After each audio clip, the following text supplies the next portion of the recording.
This is the Constitution River in Bridgetown prior to the redevelopment that has taken place there.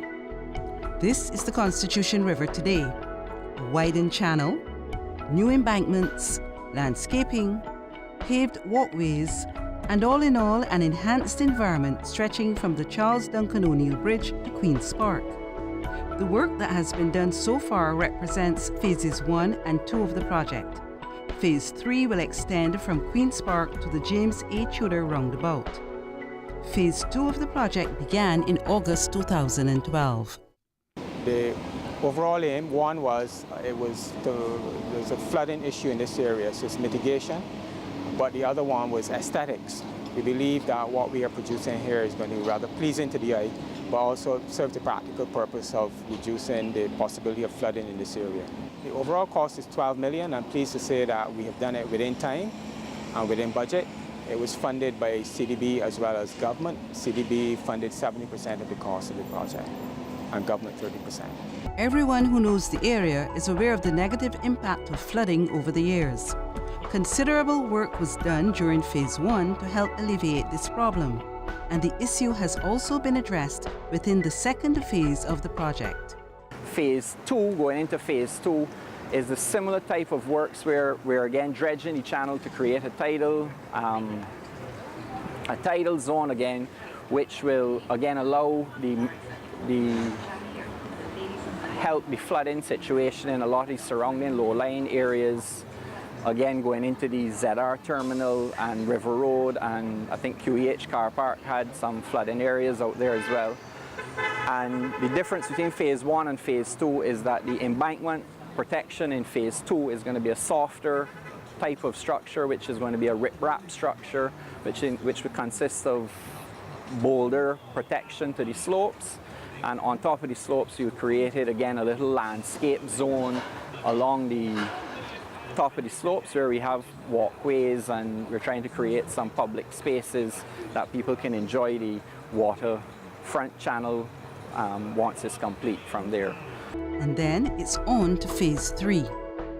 Phase 3 is really a continuation of Phase 2 works, very similar in characteristic from the Constitution Bridge at the entrance to Queen's Park all the way through to the Globe roundabout, and that will, again, it will look very similar to the Phase 2 characteristics, which are soft, rip-wrap, controlled trapezoidal slopes, as well as some landscaping in the surrounding areas out there as well. One problem which has beset the Constitution River for years is pollution, caused not only by the heavy foot traffic in the area, but by illegal dumping into gullies around the island. The pollution that we are having not only stems from the surrounding areas, but also the 12 gullies which are from St. Thomas and St. George. So you have persons who dump in the gullies, and that actually comes down into the river. We will require persons, would like persons to desist from dumping in the gullies. Likewise, because the Constitution River is a catchment basin for the roadways adjacent to it, persons who are traveling in vehicles, walking along the roads, who toss their garbage out of the windows, it actually ends up into the river. The ZR terminal, you have also the refuge from the ZR terminal, ended up in the Constitution River. We need persons to realize that this can damage the marine life. We have turtles that live in the river. We also have a lot of fish life, mullets and other fish, and this can choke the fish. And for that reason, we want persons to try to keep their garbage within the vehicles, and we're going to place garbage bins along strategic points along the river, so persons will place their garbage into the garbage bins as opposed to placing it on the road and then for it to blow into the river. The riverway has been dredged to depths varying from 6 to 10 feet. We have dredged below sea level, so you're going to have tidal surges coming in, and obviously with the seawater coming in, you're going to get marine life. But also the water is clean, it's not polluted at this stage. And now, the other thing is that we've been able to get some nutrients into the water. There are areas where the smaller fish are going to use, and then obviously larger fish follow smaller fish, and basically that's what's happening. So it is a nice area for the establishment and development of significant marine life. When it is open, and I think you're going to have a very lovely experience. I believe that you'll find it as an enjoyable area to fish. We're looking forward to Barbadians and visitors kayaking on the waterway, and maybe you'll consider it as a spot that you want to come and picnic some bank holiday in the very near future. The year that I'm referring to is the year 2014, when you'll want to picnic here. Maintaining the area in this pristine condition will be paramount given the project's importance to the revitalization efforts in Bridgetown. The BTI is working with the private sector to ensure its upkeep. In the past, a project like this, where an executing agency would be turned over to an agency of the government like NCC to manage. What we are currently exploring basically is private sector involvement in relation to sponsorship of various segments of the project. So far that's going really well. So we're hoping that in the future we'll be able to announce that the project will be maintained by the private sector. And to me that's a win-win. Government will not have to look for funding for maintenance, but also it will engage the entire society, because I really don't believe that the society can look to government to do everything. So I'm very happy to report that there is significant interest from the private sector in this project, as well as the other projects we are working on currently.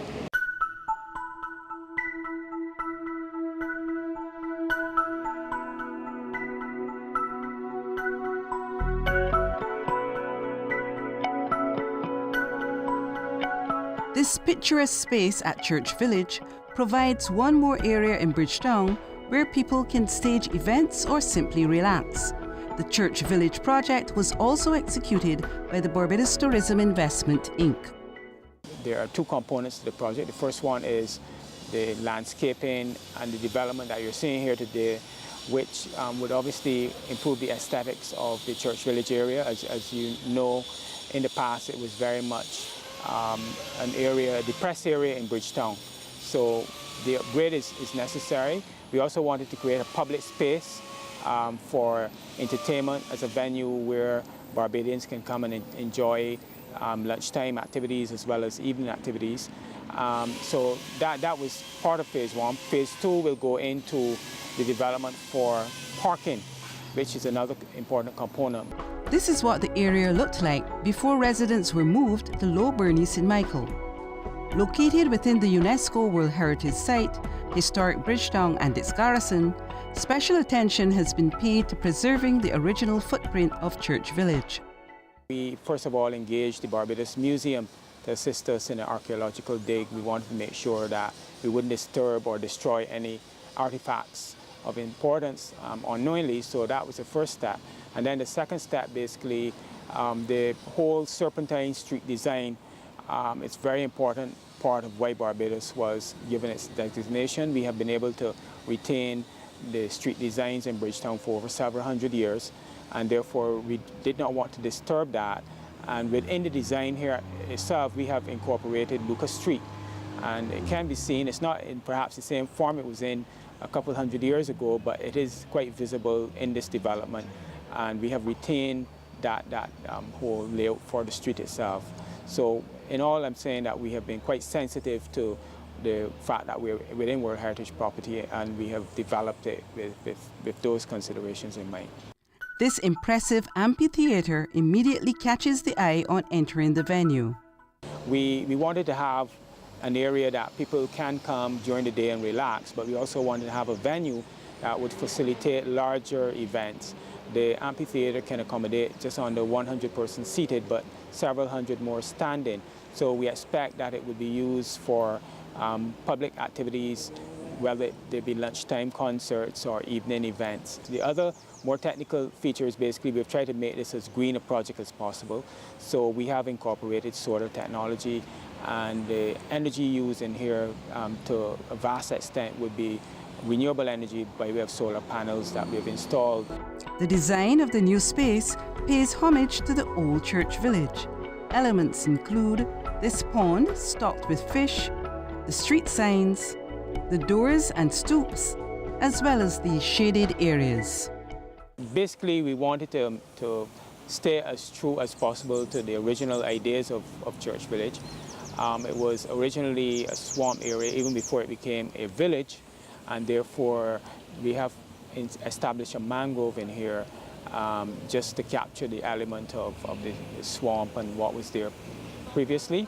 I believe it's going to be a very interesting feature for the public because we have populated it with fish, and it will be quite a useful area.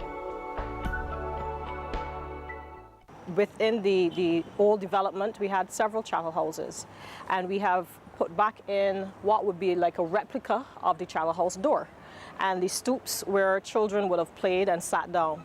And we were hoping that persons would come relax adjacent to the roadway. You can play checkers and just play some games. Also, within the park, you would realize that we have some shaded structures, and those are representative of the shed roof on the old chattel houses. They may be a bit high here, but they are supposed to depict what would have been the shed roof of the chattel house. These coins represent a special tribute to the Central Bank of Barbados, which overlooks the new space. The park is to be maintained by the Central Bank, and to continue the theme of the Central Bank, we have placed some coin medallions in the pavement, and there are coins from 1788, the pineapple coin, and other coins from 1962, which would be the penny and the 2-cent as well. The project, which has been completed at a cost of $7.5 million Barbados dollars, was funded by the Caribbean Development Bank and the Government of Barbados. Mr. Lane appealed to the public to treat the space with respect. I think that we've had perhaps a culture where assets are created. BTI has created over the last 10 years over $300 million Barbados dollars in assets.